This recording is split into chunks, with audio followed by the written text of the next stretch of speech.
Bom dia, irmãos. Hoje nós estamos iniciando a nossa escola bíblica dominical de uma forma diferente. Por quê? Porque nós estamos nesse mês de abril, como os irmãos conhecem, sabem, é o mês da EBD. E eu e a irmã Rosemary, nós conversamos e resolvemos fazer a ministração da palavra antes do estudo dos irmãos, que vão estar falando sobre a vida de Paulo. Entendeu? Então, eu gostaria que os irmãos abrissem seus cantores no hino 545.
Orar, pedindo a Deus direção, para a nossa EBD, que esse mês de abril seja um mês, abençoado, e que Deus possa ouvir a oração que o povo tem fazendo em breve.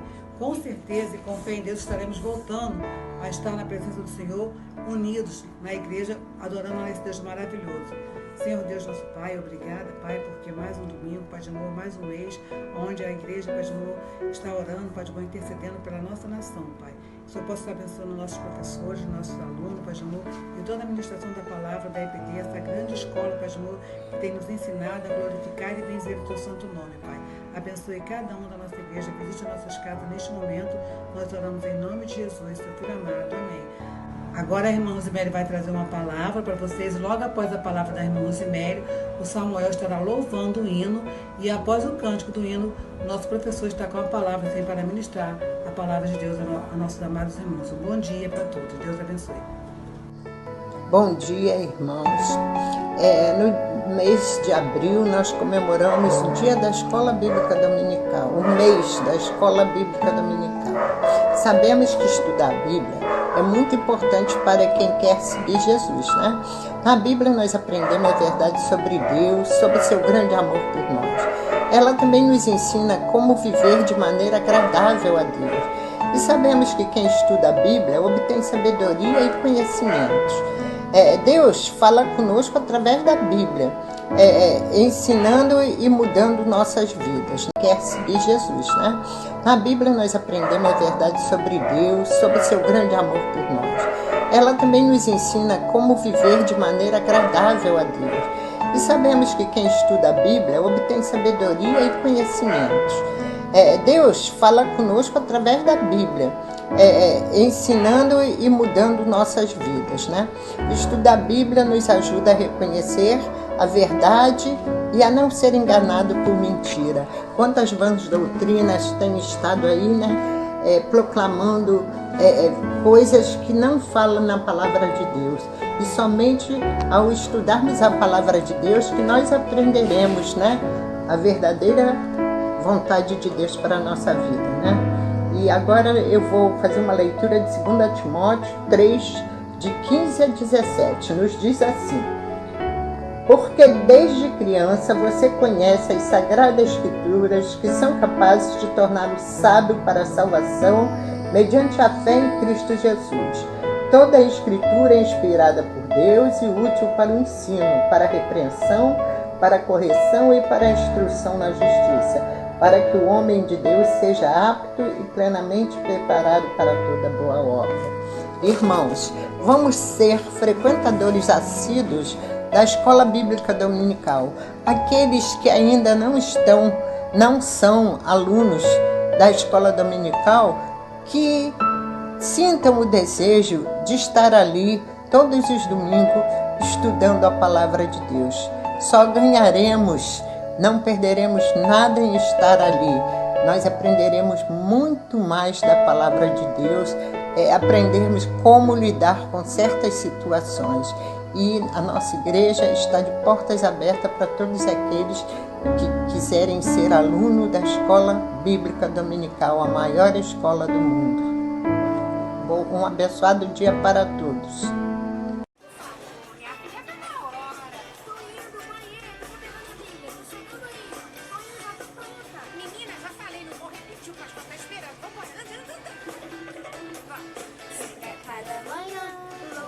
Com prazer, mas domingo para mim é um dia especial. Pego logo minha Bíblia, muito quero aprender. Vou contente para a escola dominical. Sempre a cada manhã, louvo a Deus com prazer, mas domingo para mim é um dia especial. Pego logo minha Bíblia, muito quero aprender. Vou contente para a escola dominical. Pois é Deus que sua palavra me ensina a viver. Ter mais fé e esperança para poder vencer. Caminhando com a Bíblia bem no meu coração. Quando chega o pecado eu digo não, não, não, não, não. Pra cada manhã, louvo a Deus com prazer, mas domingo para mim é um dia especial. Pego logo minha Bíblia, muito quero aprender. Vou contente para a escola dominical. Sempre a cada manhã, louvo a Deus com prazer, mas domingo para mim é um dia especial. Pego logo minha Bíblia, muito quero aprender. Vou contente para a escola dominical. Quem conhece e pratica o que na Bíblia diz, só caminha na verdade e com Deus vive feliz. Satanás é o inimigo, não vai derrotar, pois quem crê na tua palavra lá no céu irá morar. Sempre a cada manhã, louvo a Deus com prazer, mas domingo para mim é um dia especial. Pego logo minha Bíblia, muito quero aprender. Vou contente para a escola dominical. Eu vou para a escola. Eu vou para a escola. Eu vou para a escola. Eu vou para a escola. Pois é Deus que sua palavra me ensina a viver. Ter mais fé e esperança para poder vencer. Caminhando com a Bíblia bem no meu coração. Quando chega o pecado eu digo não, não, não, não, não. Sempre a cada manhã, louvo a Deus com prazer, mas domingo para mim é um dia especial. Pego logo minha Bíblia, muito quero aprender. Vou contente para a escola dominical.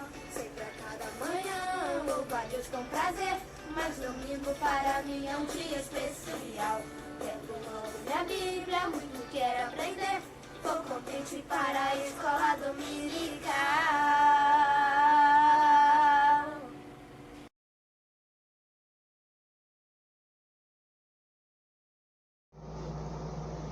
Bom dia, irmãos. Estamos aqui para mais uma escola bíblica dominical.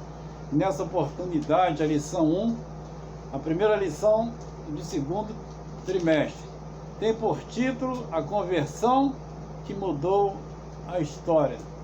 Antes de iniciarmos, nós já oramos, preparamos a lição, então nós iremos partir direto para o estudo da lição. Mas antes, iremos ouvir uma estrofe do hino Maravilhosa Graça. Maravilhosa graça, graça de Deus sem par. Como poder contá-la? Como hei de começar? Ela me dá certeza e vivo com firmeza pela maravilhosa graça de Jesus.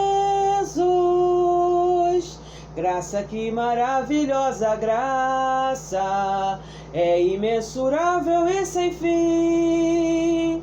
É maravilhosa, é tão grandiosa, é suficiente para mim. É maior que a minha iniquidade, é revelação do amor do Pai. O nome de Jesus engrandecei a Deus, louvai.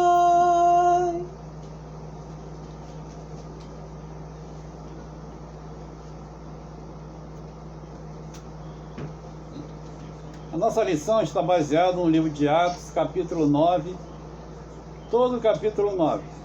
Mas, em caráter introdutório, nós estaremos lendo um versículo do capítulo 9, que é o versículo 15, que diz: Mas o Senhor lhe disse, vai, porque este é para mim um instrumento escolhido para levar o meu nome perante os gentios e reis, bem como perante os filhos de Israel.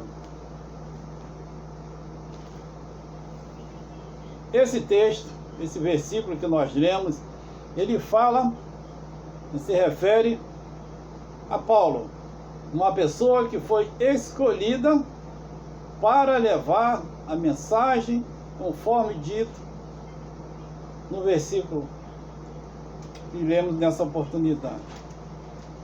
Então, a conversão que mudou a história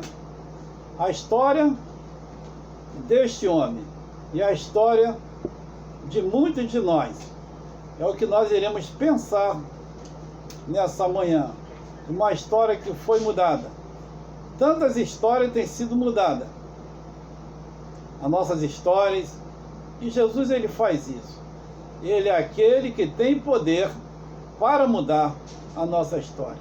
Basta querermos e permitirmos e aceitarmos a ação de Cristo em nossas vidas. Então, essa história desse homem, que muito nos ensina, nos fascina, tem nos acompanhado como pessoas de Deus. Então, que poderíamos, de forma inicial, falarmos de Paulo. Então, nós iremos falar Paulo, mas nós sabemos que antes do encontro com Cristo, o nome dele era Saulo. Mas nós estaremos, no decorrer da lição, o tempo todo falando Paulo. Então, no ponto 1, a infância de um menino judeu. Pouco se sabe sobre essa fase. A Bíblia não relata, a Bíblia não fala na infância de Paulo. Nós sabemos que todos tiveram uma história. Foi criança, foi adolescente, jovem, adulto e etc. Então nós sabemos que esse homem certamente teve a sua infância como todos nós. Então nós percebemos o autor, baseado na cultura, no comportamento, no conhecimento do povo judeu, ele pode ter uma ideia de como foi a vida desse homem, do seu nascimento até a sua juventude. Então veja bem, baseado naquilo que se conhece do povo judeu, pode-se ter uma ideia de como foi a vida deste homem. Com 5 anos de idade foi alfabetizado e começou a ler as Escrituras. Com 6, foi enviado a uma escola rabínica. Aos 10, foi instruído na lei oral. Aos 12, teve sua cerimônia de tornar-se filho da lei. Assim começou a sua carreira de judeu ortodoxo. Entre os 13 e 16 anos, deve ter sido enviado a Jerusalém para ser educado como rabino. Eu sou judeu, nascido em Tarso, da Sicília, mas criado nesta cidade, instruído aos pés de Gamaliel. Então isso é o que nós podemos falar da fase inicial de Paulo, né? Quem foi ele? Havia dois meninos. Esses dois meninos a qual se refere aqui é Jesus e Paulo. Um nasceu num canto e outro em outro local. Mas em algum momento iriam se encontrar. Mas podemos dizer que foram contemporâneos, pelo menos num curto espaço de tempo. Então ele relata: o primeiro, que é Jesus, mudou e marcou o mundo para sempre. O segundo, que é Paulo, se tornou o primeiro conhecido. Ele tornou Jesus conhecido fora dos limites da religião dos dois, o judaísmo, e pôs a vida em função dele. Após o encontro com Cristo, Paulo colocou a sua vida em função de Jesus. Quem foi ele, né? Essa é a indagação inicial. Quem foi Paulo? Pelo nascimento, judeu. Pela cidadania, romana.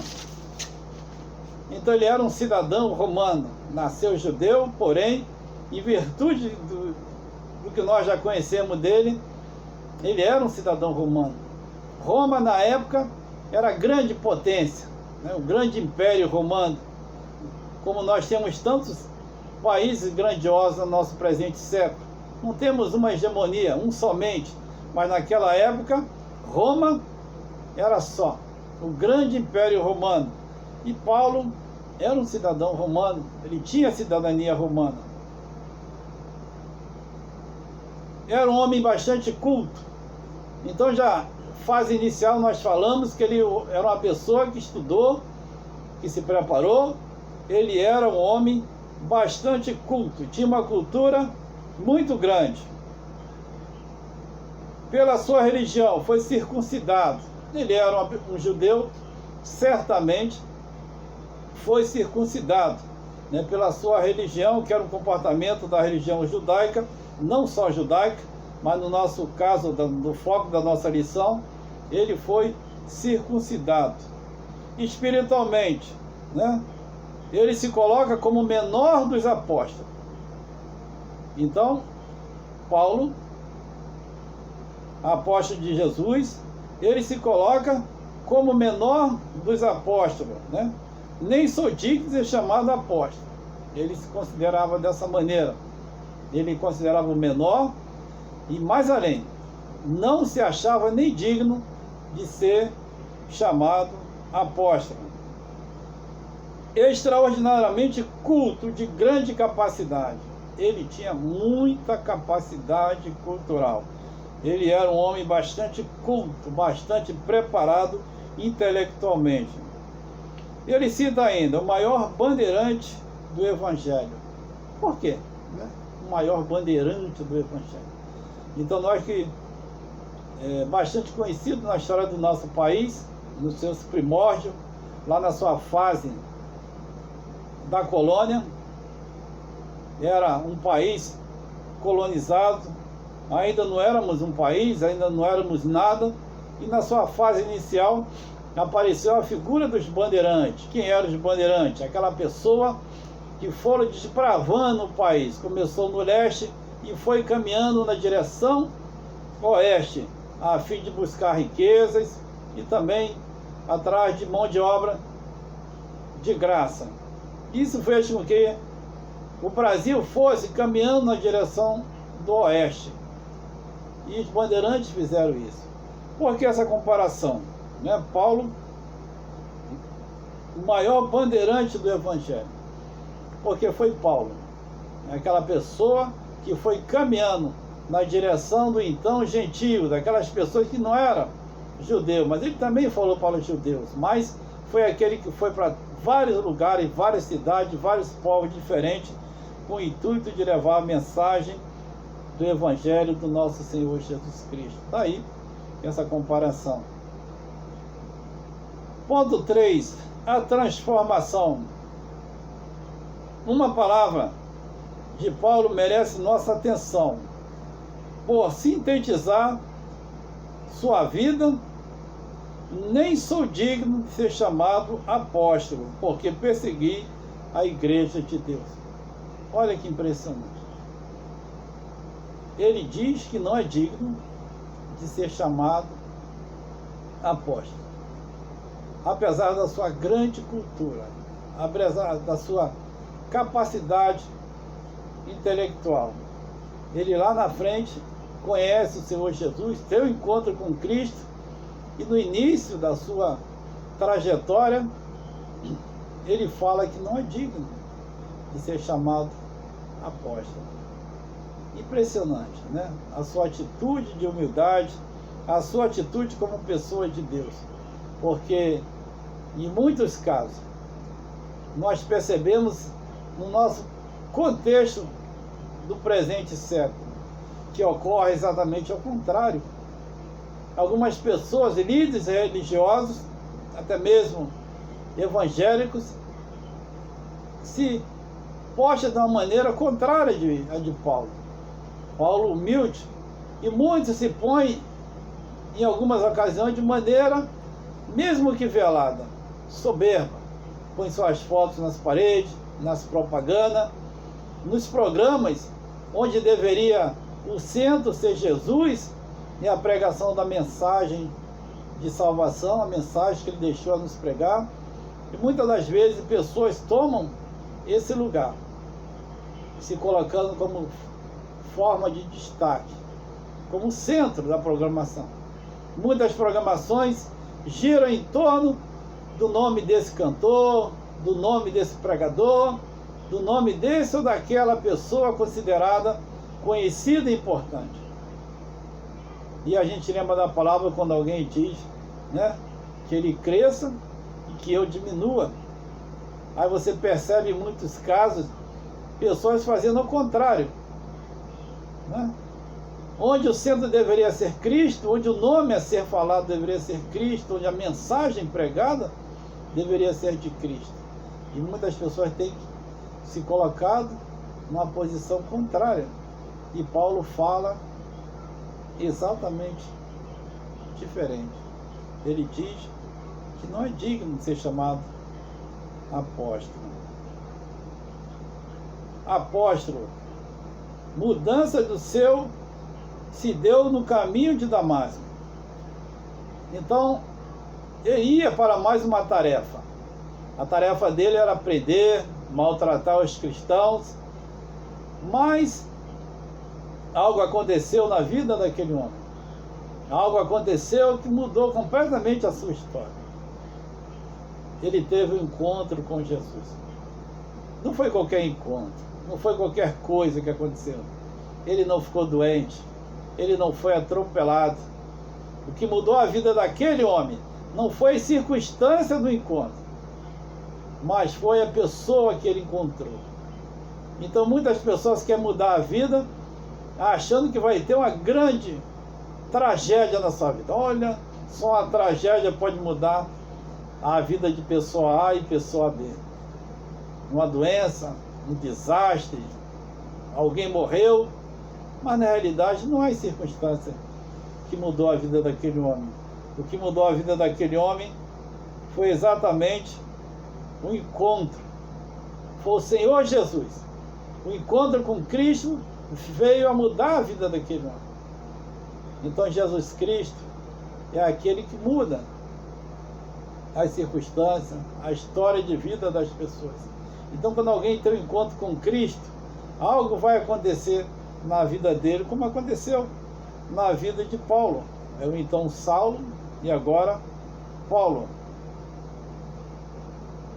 A conversão deve mudar a pessoa, né? Eu tenho observado, a gente tem ido antes da igreja parar de funcionar em virtude da epidemia, pelo menos 2 quarta-feiras estive presente e a gente percebia os irmãos falando sobre conversão. de fato, a conversão, ela tem que mudar a vida das pessoas. Não é possível uma conversão e nada acontecer, e continuar do mesmo jeito.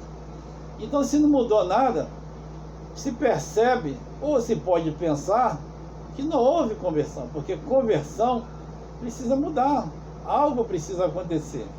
E na vida de Paulo, mudou completamente a vida daquele homem. Ele era um perseguidor, ele agora não persegue mais.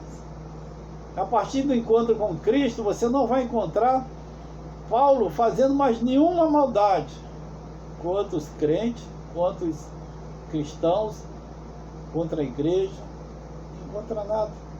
Ele mudou. A vida daquele homem foi mudada após esse encontro com Cristo. Nunca mais Paulo foi o mesmo. Nunca mais. Nunca mais Paulo foi o mesmo. Olha que palavra impressionante. Nunca mais. Conversão na vida de alguém faz isso. Nunca mais a pessoa será a mesma após Jesus ter mudado a sua vida. Após Jesus ter mudado o seu viver, a sua história nunca mais será a mesma. Então, conversão é vida nova. Conversão é mudança de vida. Aquele que está em Cristo, nova criatura é. Nova. Tudo se fez novo. E Paulo encarnou isso. Paulo se tornou uma pessoa mudada, uma pessoa diferente, né? O evento foi sobrenatural e não uma ilusão, né? Então não houve ilusão, não houve nada assim que pudesse ser considerada uma historinha. Alguém poderia duvidar da conversão daquele homem, poderia pensar o que quisesse pensar, mas fato houve um encontro daquele homem com Jesus. E de fato a vida dele, a partir desse encontro, houve uma mudança milagrosa. Então você percebe naquele homem que saiu com o propósito de perseguir e maltratar cristãos. E esse homem agora volta de uma maneira diferente, né? O que foi que houve com essa pessoa? Nós, em nosso contexto de vida, certamente em algum momento conhecemos alguma pessoa antes de Jesus e depois conhecemos essa pessoa depois de Jesus. E nós também percebemos a mudança na vida dessa pessoa, às vezes na nossa vida, mas quem percebe mais essa mudança não somos nós. Quem percebe mais a mudança é aquela pessoa que está fora. É nossos amigos, nossos parentes, nossos vizinhos. Esse que de fato vai perceber e vai dizer dessa mudança que houve em Paulo e que também pode ocorrer na nossa vida, né? Então, não precisa balançar templo, não precisa tremer terra, não precisa escurecer e ficar de noite quando for dia. Não há necessidade, nada disso. Mas na vida de Paulo houve isso, né? A Bíblia narra os acontecimentos. Então Paulo era poderoso e arrogante, perseguidor, caído por terra. Ele era arrogante, ele perseguia, e ele agora estava caído por terra.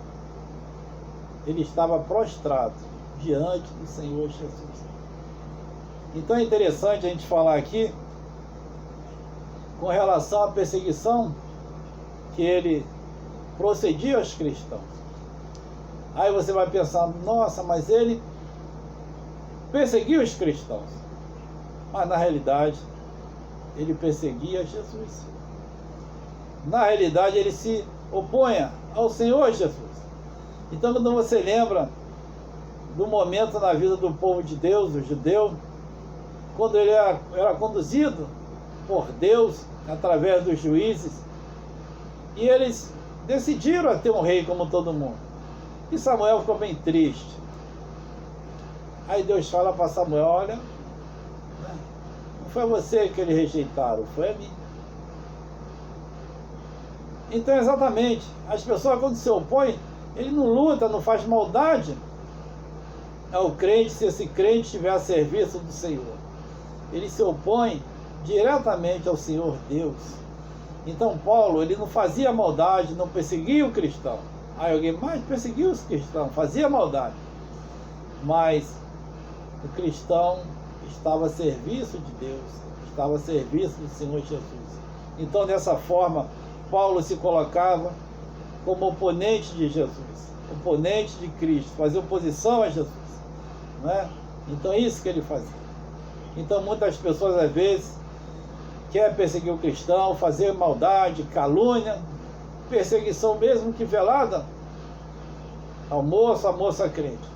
Na realidade, ele está fazendo esse mal contra Deus. E é a Deus que ele vai responder. É a Deus que ele vai se apresentar em algum momento para dar conta desse mal que porventura vem fazer o mal ao crente. Não precisa o crente ficar desejando mal a ninguém, amaldiçoando ninguém, querendo que a pessoa sofra isso ou aquilo, né? Deixe que Deus tomará conta. E Paulo teve esse momento. Teve o momento de estar diante de Jesus para experimentar, né, essa nova vida, essa nova história. E agora ele vai poder experimentar que ia ser um cristão, ele que perseguiu tanto, e agora seria, digamos assim, perseguido. Ele odiava sem conhecer o dono da voz. Ele ouviu a voz de Jesus no ato da sua conversão. Só que ele perseguia e não gostava da pessoa, do dono daquela voz. Ele nem sabia. Aí Jesus fala: eu sou Jesus, a quem tu persegues. Não é? É uma expressão bastante conhecida de todos nós. Até então, ele nem sabia o que estava acontecendo. E a partir dali, ele veio conhecer quem de fato é o Senhor Jesus. E a partir dali, ele iria ter uma caminhada diferente, não é? Então Jesus Cristo, ele tem de fato se apresentado a muita gente. Jesus tem sido levado a muitos corações. Jesus tem dado tantas e tantas oportunidades para mudar a vida das pessoas. Infelizmente, para a tristeza de alguns, né, eles têm recusado essa oportunidade. É interessante a gente perceber aqui que Paulo não perdeu a oportunidade. Não levantou, não foi soberbo, não foi orgulhoso. Não, pelo contrário. Ele se pôs numa atitude de humildade e aceitou a bênção, a graça do Senhor Jesus na vida dele. Ele pôde experimentar isso. Ele não perseguia seguidores de uma superstição, mas alguém vivo que agora o abençoará e o derrubará.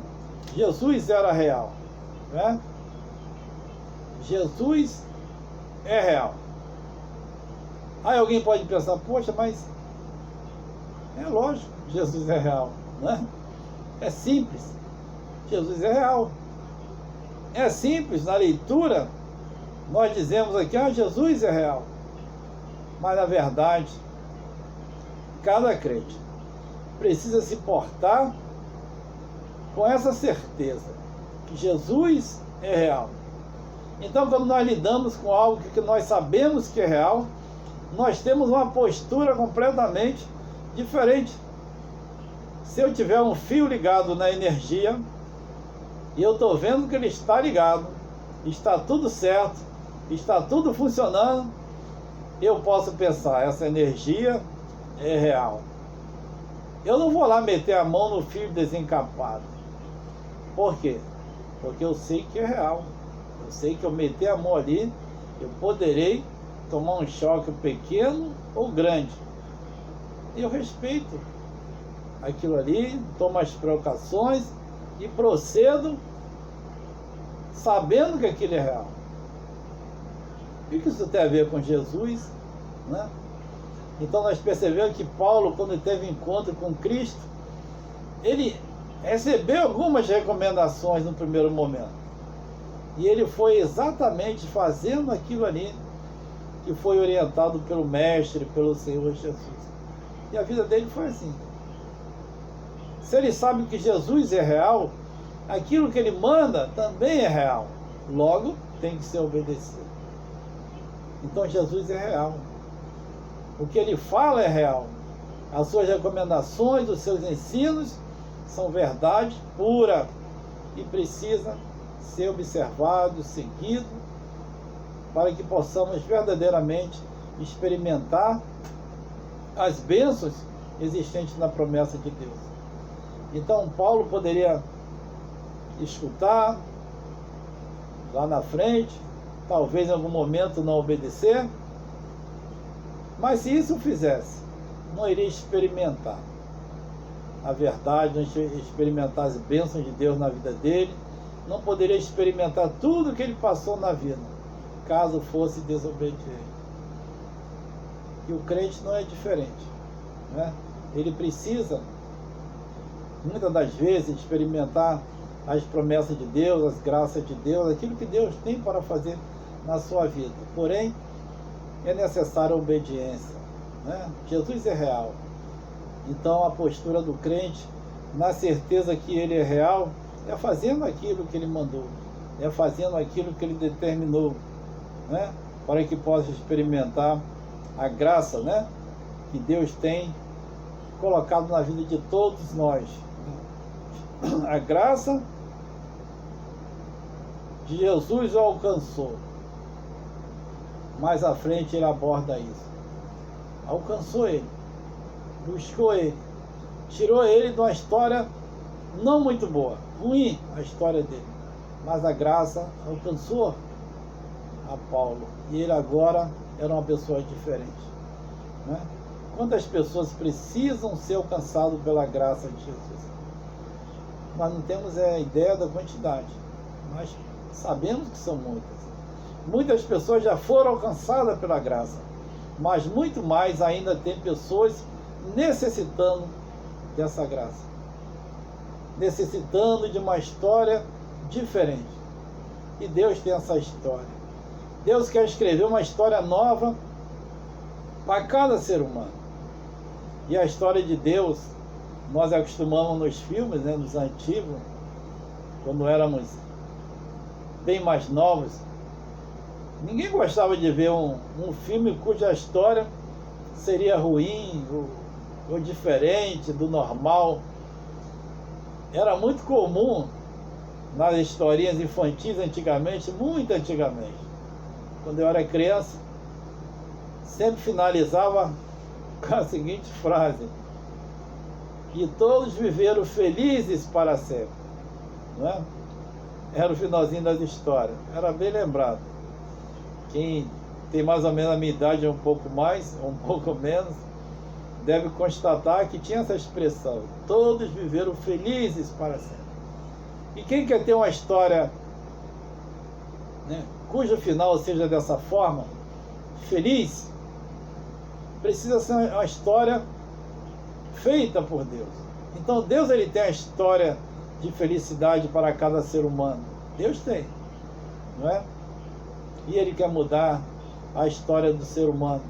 E a parte dele, ele fez. Enviou Jesus para salvar o mundo. E esse Jesus que Deus enviou para salvar o mundo, esse mesmo Jesus que salvou Paulo, tirou ele daquela história ruim e agora permite a ele ter uma história diferente. E certamente, no final da história dele, na glória com Jesus lá no céu, nós podemos dizer de fato: feliz para sempre, né? E muita gente quer ser feliz para sempre, mas essa felicidade só pode haver em Jesus. E nós conhecemos esse Jesus, mas nós precisamos fazer esse Jesus conhecido a outras pessoas, não é? E Paulo fez bem isso. Ele conheceu Jesus, e após ele conhecer Jesus, ele levou Jesus ao conhecimento de tantas e tantas pessoas. Que bacana! Que legal, né? Que bom. Você tem algo precioso e compartilhar com outras pessoas. E não tem nada mais precioso do que Jesus. Então compartilhe esse Jesus, né? No ponto 4 ele diz, disposição para o serviço. Então é impressionante a vida desse homem, né? Ele diz, que serviram. Então perguntei, Senhor, que farei? E o Senhor me disse, levanta-te e vai a Damasco, onde se te dirá tudo que te ordenar, o que é ordenado fazer. Está em Atos 22, 10. Então ele começou perguntando, né, o que ele ia fazer. É impressionante. Aí ele comenta aqui, o autor da lição, ele comenta exatamente essa particularidade na vida de Paulo. Ele se converteu e pergunta, o que é que eu vou fazer? O que ele vai fazer? Ele estava pronto a fazer alguma coisa. No primeiro momento não sabia, mas ele queria fazer alguma coisa. É muito interessante a vida do novo convertido. Isso aí, acredito eu, que seja um comportamento comum na vida do novo convertido. Quando você é novo convertido, se quer fazer tudo. É algo assim impressionante. O novo convertido, ele quer pregar, ele quer cantar, ele quer fazer um monte de coisa, não é? Tem até um momento até engraçado. Conheci um irmão bastante dedicado às coisas de Deus. Era muito bom fazer evangelismo com ele. Ele cantava, ele pregava, ele lia a Bíblia, ele deu até a bênção apostólica, não é? Mas isso quer dizer o quê? Era o entusiasmo dele de servir, era a vontade de servir, era tão grande, embora não tivesse ainda o preparo necessário, mas o desejo do coração dele era servir. Paulo, ele era assim, ele queria servir. Jesus, ele veio ao mundo para servir, ele vim servir. Ele salvou o mundo, mas ele teve uma vida de serviço. Então, o cristão, ele não pode pensar diferente de Jesus. Ele aprende com Jesus e ele faz igual a Jesus. Então, o crente, ele serve. Ele serve ao Senhor Jesus, ele serve ao seu semelhante, ele serve. Ele vai ter uma vida de serviço. E quando você percebe ali a história de Paulo, você percebe isso, nessa dedicação dele pelo serviço. O autor da lição faz um comentário interessante também. Muitos convertidos hoje querem entretenimento e que Deus ou a igreja cuide deles. Muito triste, né? Quando você tem esses exemplos, né? Onde cristãos estão mais preocupados por uma vida de entretenimento, de lazer, e deixando as coisas de Deus, segundo, terceiro, algum plano qualquer, que não o primeiro plano. Não há nenhum problema do cristão ter seu momento familiar, de lazer, com a família, com os amigos, familiar. Não há nenhum mal disso. Não é contra isso que o autor da lição ele quer falar. Ele quer dizer quando isso toma o primeiro lugar, ou até totalmente lugar. Não está mais preocupado com isso, mas não sobra tempo para as coisas de Deus. Então, contra isso que ele fala. Então, o crente, ele serve ao Senhor Jesus. Ele está ali pronto para servir. O que é que eu vou fazer? Então, Paulo estava preocupado com o que ele ia fazer. Então, no reino de Deus, há sempre algo para fazermos, né? Para mim, para os irmãos. Há um lugarzinho e há momento para fazermos alguma coisa. Sempre tem algo que possamos fazer. Ninguém está isento do trabalho, do serviço, não é? E nenhum trabalho também é menos ou mais importante se estiver sendo realizado para Deus.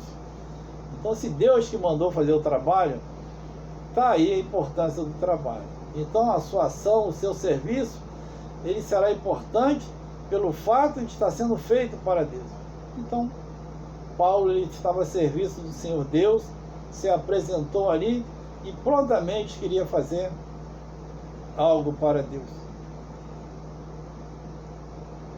A vida cristã é servir. Que maravilha, não é? Então você percebe a vida de Paulo e você percebe, após ele ter um encontro com Jesus, nós iremos perceber a vida de serviço daquele homem voltado para as coisas de Deus. Que bom. Então fica mais esse exemplo também da vida desse homem, o exemplo da vida do crente, uma vida de serviço. Todos nós podemos ter também, assim como Paulo, uma vida de serviço. Então Paulo seguiu o exemplo de Jesus. Então, quando eu faço algo que Paulo me ensinou, eu também vou seguir o exemplo de Jesus, porque Paulo ensinava aquilo que ele aprendeu de Jesus. E nós aprendemos com alguém, mas nós aprendemos algo que veio de Jesus. Logo, nós aprendemos com o Senhor Jesus. Então, a lição, ela apresentou o seu título, se referindo à conversão que mudou a história. Paulo, um grande homem de Deus, não é? Mas a mudança da história de Paulo, ela é importante, né, para a história da igreja, é importante para a história de todos nós. Mas não é mais importante que a conversão de outras pessoas, a conversão dos irmãos, a conversão de cada pessoa. Porque todas as conversões operadas por Senhor Jesus, ela segue a mesma importância, porque ela foi feita por Jesus. Então, irmão ou irmã pode não ser um grande pregador conhecido, pode não ser um grande cantor, uma pessoa muito conhecida, mas a história também do irmão, da irmã, uma vez mudada por Jesus, também é uma grande mudança. Muita coisa Jesus tem mudado na vida de todos nós. E pelo simples fato de ter sido feito por Jesus, também é importante. Então a mudança na vida e na história de Paulo é importante. A mudança na vida e na história de outras pessoas que Jesus tem feito, fez e seguirá fazendo, também é importante. Muitas histórias têm sido mudadas pelo Senhor Jesus. Quantas histórias? Os irmãos puderem puxar na memória, vai perceber muitas mudanças que ocorreram na vida dos irmãos, das irmãs, a partir do momento que tiveram encontro com Jesus. E tudo isso é importante também. Por quê? Porque foi feito por Jesus. Então essa mudança na história de Paulo, que trouxe benefício a todos nós, é importante. A mudança na vida dos irmãos operado pelo Senhor Jesus também é importante, porque tudo aquilo que Jesus faz é importante. Para pensar e agir. Não deixe de orar por pessoas sem Cristo. Não tem pessoa, nós não podemos nunca pensar assim, aquela pessoa não tem jeito, porque não é eu que vou fazer a mudança da pessoa, não é os irmãos. Então a tarefa do crente, às vezes eu digo que, não vou dizer que é simples, É uma tarefa importante, porque é uma tarefa dada por Deus. Então por isso ela segue a sua importância, pelo fato de ter sido dada por Deus. Mas a conversão não é eu que vou fazer. Cabe ao crente falar de Jesus. Cabe ao crente levar a mensagem de salvação. Então não podemos nunca olhar uma pessoa e achar aquela ali não tem jeito, aquela ali não tem condição, eu não vou lá não. Não vamos pensar assim. Vamos fazer aquilo que nossa vida de serviço pede, que é servir. Servir a quem? A Cristo e ao próximo. Como eu sirvo a Cristo? Fazendo o que Ele manda. Como eu sirvo o meu próximo? De tantas formas. E a principal delas, pensamos assim, é levar a mensagem de salvação para ela. Para que ela conheça Jesus que mudou as nossas vidas e possa mudar e quer mudar dela também. O propósito real de Deus para nós só pode ser descoberto em Cristo. A conversão que direciona a nossa vida, né? Então, nosso propósito, o propósito real que Deus tem para cada um de nós podemos conhecer através de Jesus. Então, Jesus, ele tem aquilo que nós precisamos fazer. Então, Paulo perguntou logo, o que eu vou fazer? Né? Então, nós devemos ter essa preocupação o tempo todo, em saber o que Jesus quer que eu faça, né? E aquilo que Ele quer que eu faça, eu preciso fazer. Quem é convertido deseja servir a Jesus. Vida cristã é dedicação a Cristo. Não busca de vida fácil e prazerosa. Você é convertido? Sirva. Né? Então essa palavra é para todos nós que somos convertidos. Né? Se somos convertidos, precisamos servir.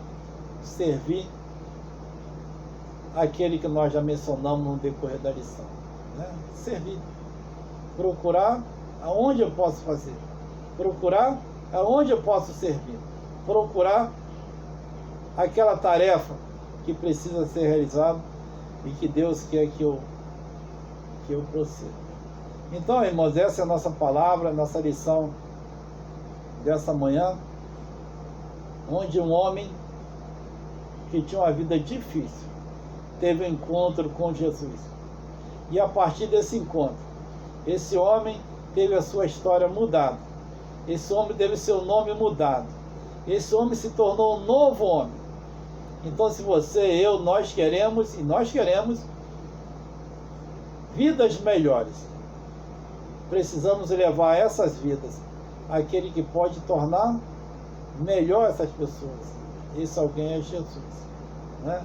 Precisamos levar a mensagem a essas pessoas para que elas possam também ter suas vidas mudadas. Paulo se tornou um novo homem. E muitas das vezes a gente quer um bairro novo, queremos uma família nova, queremos um país novo. Quando eu falo novo é melhor, porque ninguém vai querer, se tem uma coisa boa, não vai querer uma coisa ruim. Quando se fala novo, é algo novo e melhor do que o velho. Certamente queremos coisas melhores. Eu lembro uma vez, um pastor falou, para concluir, ele disse que alguém falava de violência, tal, que devia fazer isso ou aquilo para acabar com a violência. Eu nunca esqueci das palavras dele. Eu acho que ele nem lembra mais dessas palavras, o pastor que disse. Ele falou que o melhor trabalho que deveríamos fazer para tornar o bairro melhor, uma cidade melhor, é levarmos a mensagem de salvação a essas pessoas, porque à medida que elas forem se convertendo, se tornariam pessoas melhores. Em consequência, o bairro ficaria melhor, a cidade ficaria melhor e o país ficaria melhor. Imagine um país onde todos são de Jesus. Imagina a maravilha que seria, não é verdade? Né? Isso pode acontecer. Mas para que isso ocorra, eles precisam conhecer a verdade. E nós temos essa verdade. E a verdade é Jesus. Que Deus nos abençoe e nos dê tantas outras oportunidades de estarmos aprendendo com Cristo aquilo que nós precisamos realizar para a glória do seu nome. Amém.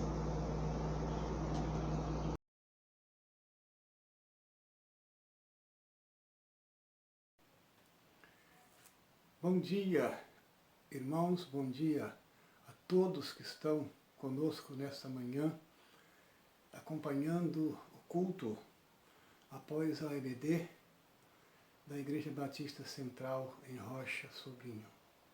É um prazer falar aos irmãos neste primeiro domingo deste mês, que é um mês em que comemoramos, né, o mês da Escola Bíblica Dominical, esta amada escola que tanto tem ensinado a todos nós como servir o Senhor, como agradar o Senhor, e nós somos gratos a Deus por este mês.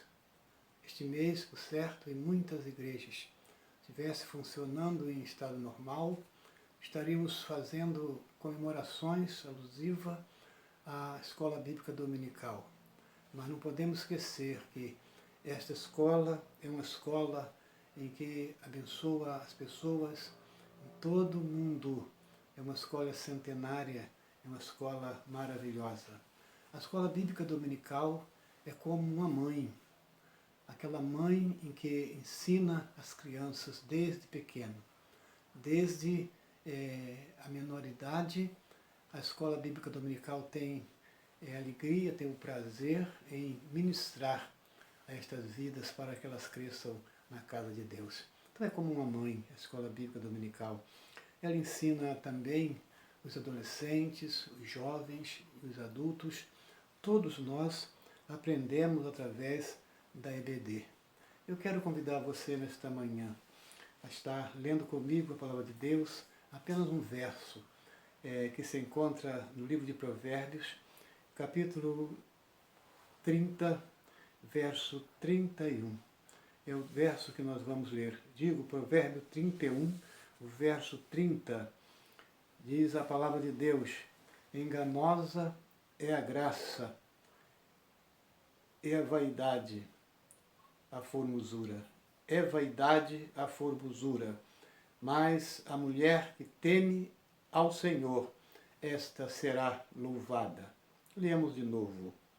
Enganosa é a graça e a vaidade, a formosura, mas a mulher que teme ao Senhor, essa será louvada.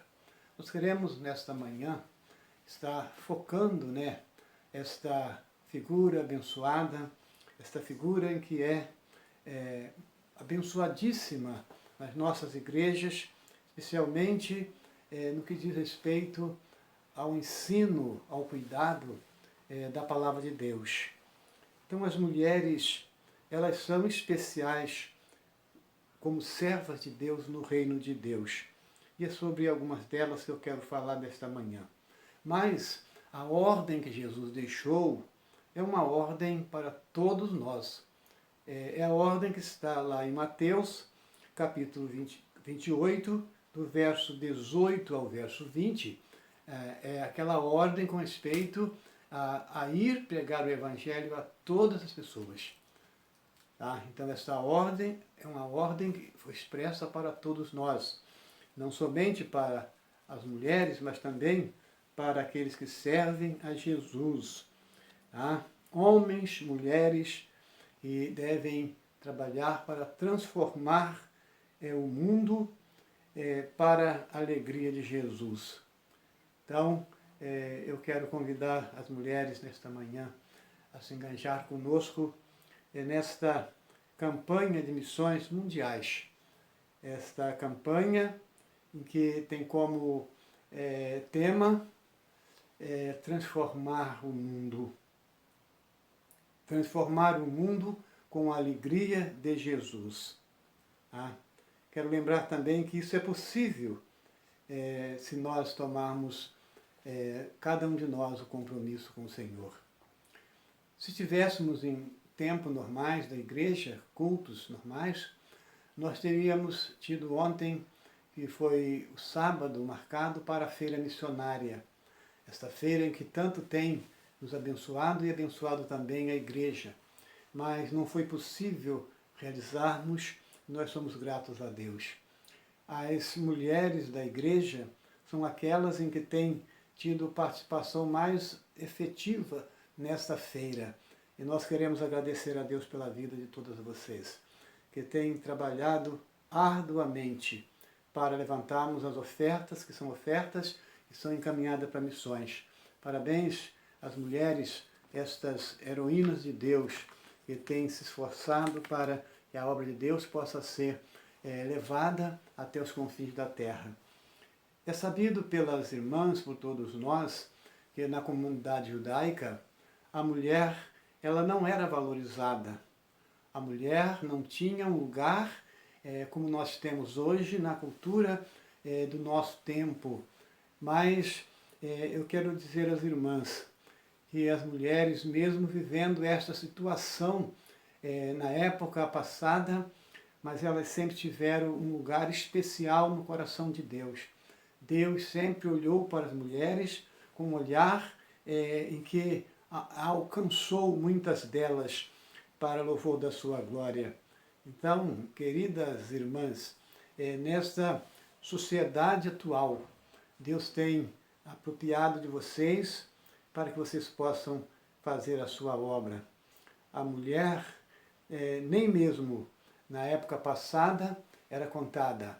Elas ficavam por fora da contagem quando faziam o censo, as mulheres não eram contadas.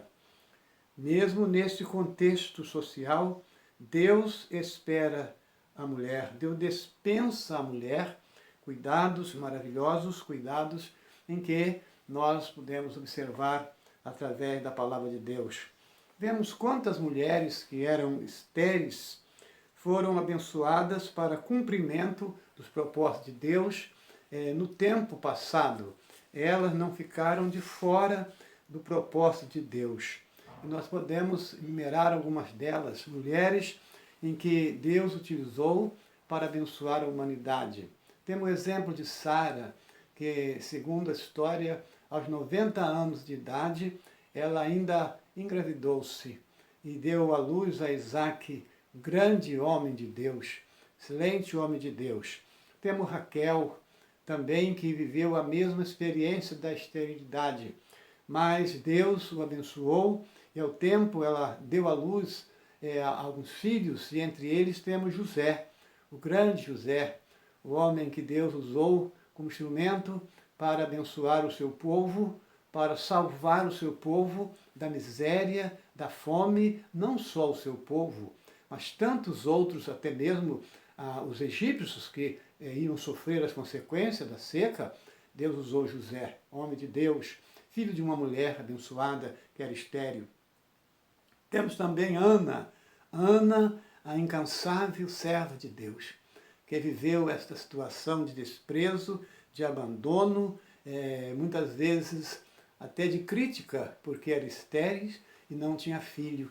Mas Deus olhou para Ana, uma mulher era uma mulher que temia Deus, uma mulher piedosa, uma mulher que Deus se agradou, e ela teve mais filhos, e Deus assim usou Samuel como instrumento de Deus num tempo tão difícil para a glória de Deus. Por que não dizer também de Isabel, a mãe de João Batista, né? O homem que Deus separou, que nasceu de uma mulher, nasceu de uma mulher, como a própria Bíblia diz, nascido de mulher, ninguém igual João. Então foi as mulheres em que Deus utilizou. Poderia falar de tantas outras mulheres, né? Mas gostaria que você pudesse, nesta manhã, estas mulheres foram mulheres que viveram dificuldades, mas dificuldades que para o homem era impossível, mas para Deus tudo é possível. Então, queridas irmãs, que Deus possa nos ajudar vocês também, que não vivem essa situação, porque vivemos em um tempo diferente, um momento da história diferente, então nós podemos glorificar a Deus. Mas houve outras mulheres que não eram estéreis, mas que também Deus usou em tempo diferente, em momento diferente. Nós temos Ruth, avó de Davi, né? Ruth, avó de Davi, grande homem de Deus. Então, Ruth teve a oportunidade de desfrutar da bondade de Deus em um momento da história em que era tudo difícil. Difícil porque Ruth havia perdido o esposo, Ruth havia ficado praticamente sozinha, mas Deus a acolheu em seu coração e o abençoou poderosamente, deu a Ruth um casamento, deu a Ruth um protetor e deu a Ruth um filho em que ficou na história da humanidade, Davi. Então, queridas mulheres, Deus espera da irmã um trabalho também eficaz nesta obra missionária. Por que não falar de Esther?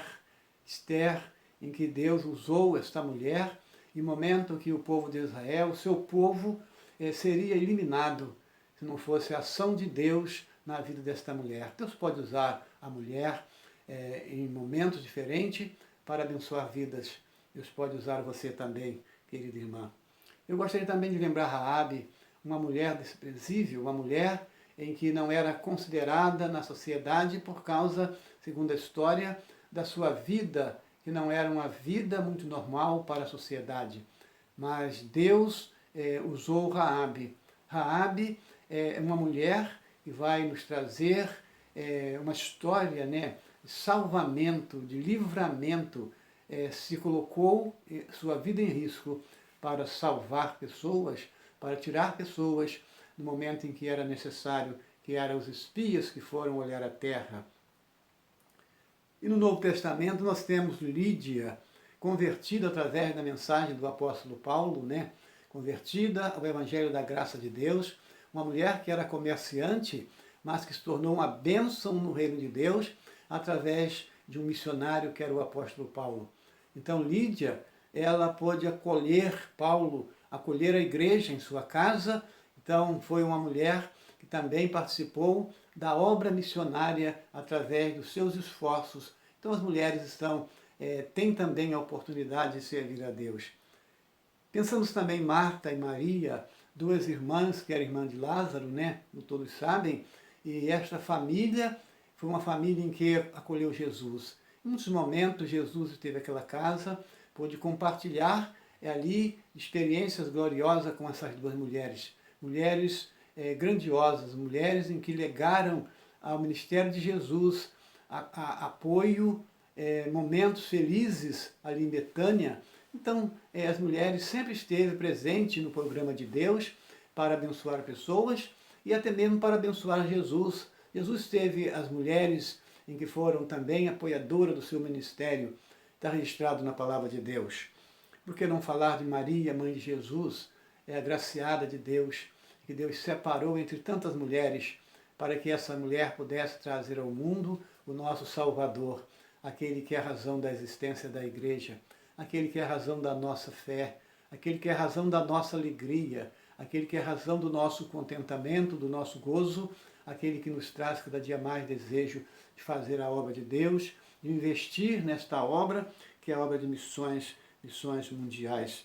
Então, querido irmão, querida irmã, finalmente existe uma enorme alegria, né, de vermos mulheres em que podem trabalhar em prol do reino de Deus. Deus usou mulheres para abençoar o ministério do apóstolo Paulo. E eu creio que Paulo se sentiu grandemente abençoado por ter essas mulheres ajudando no seu ministério, compartilhando o seu ministério no tempo da igreja. Para Deus, como já disse, as mulheres, você que serve a Cristo, você é especial para Deus.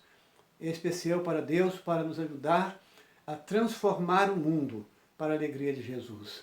Saiba disso, irmã, Deus conta com você. Nessa obra, uma obra em que consumará na eternidade, quando Cristo voltar. Então, a igreja estará aqui fazendo a obra do Senhor. E você, mulher que está hoje envolvida com a obra de Deus, Deus conta com você para que esta obra possa ter continuidade. Conta com teu sorriso, esse sorriso em que impacta os corações. Conta com a sua habilidade. Quantas mulheres habilidosas a igreja tem? A gente tem visto isto, temos olhado isto, e as mulheres são muito habilidosas. São criativas, né? Mulheres criativas, em que através de pequenas coisas realizam grandes coisas para Deus. Então coloque disponível para Deus, coloque em disponibilidade nas mãos de Deus para trazer alegria no coração de Jesus. Porque quando trabalhamos com seriedade, trabalhamos com dignidade, nós trazemos assim alegria no coração de Jesus. Hebreus capítulo 11, versículo 32, a palavra de Deus vai nos dizer Que mais direi? Certamente faltaria tempo para falar de tantas outras coisas, tantas outras mulheres em que foram instrumentos nas mãos de Deus, como você, como outras que estão trabalhando, né? Faltaria tempo para falarmos disto nesta oportunidade. Mas que Deus possa continuar abençoando a sua vida, abençoando o seu coração, para que você possa continuar sendo esta mulher em que tem oportunidade de fazer a obra de Deus nesse tempo da igreja. E, por certo, a igreja, ela conta com você, mas Deus muito mais conta com você, porque o seu trabalho, a sua dedicação à obra missionária vai, com certeza, trazer esta alegria ao coração de Jesus. Então, Jesus se alegra quando nós trabalhamos no seu reino, quando nós dedicamos a nossa vida ao seu reino. E, por certo, o nome dele é glorificado. Nós prosseguiremos durante todo este mês ainda falando ao teu coração de missões. Hoje nós falamos diretamente às mulheres, porque elas são a maioria na igreja e nós temos observado que elas têm sido instrumento poderoso de Deus para esta obra missionária e para tantas outras atividades da igreja que o Senhor tem usado vocês. Então, queridas irmãs, mulheres, Deus conta com você nesta campanha de missões mundiais e nós também, e juntos faremos a obra, juntos seremos mais fortes, juntos seremos mais felizes se assim continuarmos. Baixe a sua cabeça, vamos agradecer a Deus nesse instante. Querido Deus, bondoso Pai, muito obrigado, Senhor, por esta manhã. Muito obrigado, Deus, pela vida, Senhor Deus, das tuas servas. Muito obrigado, Senhor Deus, pela vida dessas mulheres que têm, Pai querido, apoiado a tua obra nesse mais de 100 anos da tua igreja. Continua abençoando, Senhor Deus. Cuida, Senhor Deus, das suas necessidades, Pai amado. Mas nós queremos pedir, ó Deus, também por tantas outras mulheres, Pai querido, estão em missão, Senhor Deus, em lugares tão distantes, Senhor Deus, em países, ó Pai, tão distantes. Ó Deus, quantas mulheres, ó Deus, missionárias, ó Deus, das Juntas de Missões, estão dedicando as suas vidas no campo missionário durante este mês. Cuida delas, Senhor Deus. Dê força, dê saúde, dê graça, Senhor Deus, para que elas possam permanecer fazendo a tua obra para o louvor da tua glória. Perdoa os nossos pecados. Fique conosco nesse dia. Oramos agradecidos no nome de Jesus. Amém. Amém.